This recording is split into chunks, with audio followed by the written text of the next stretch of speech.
And I just want to take a moment now to introduce Carolyn Su from Human Rights in China. She graduated from Smith College, majoring in East Asian Studies. She worked for the American Civil Liberties Union, and she's now working with Human Rights in China, which engages in a broad cross-section of citizens, activists, government officials, lawyers, scholars, corporate leaders, and media sources inside and outside of China through rigorous advocacy and communications work. And Human Rights in China has always been fantastic supporters of the Tibetan freedom movement and the Tibetan cause. So Carolyn.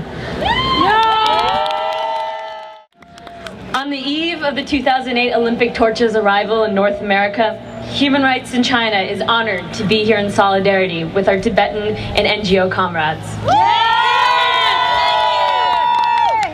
The Olympic torch symbolizes the Olympic spirit of peace and respect for human potential and dignity. China's ongoing crackdown in Tibet completely undermines this spirit and sullies the Beijing Games. Instead of a cultural revolution rhetoric and branding the demonstrations as a massive political conspiracy directly instigated by the Dalai Lama, instead of hiring more public relations consultants to manage its deteriorating image, instead of insisting on the provocative gesture of sending the Olympic torch through Tibet, the Chinese leaders need to address the failures of Chinese social and economic policies in Tibet and listen to domestic and international calls for a peaceful resolution. President Bush has stated that he will be attending the opening ceremony of the Games as just a sports fan.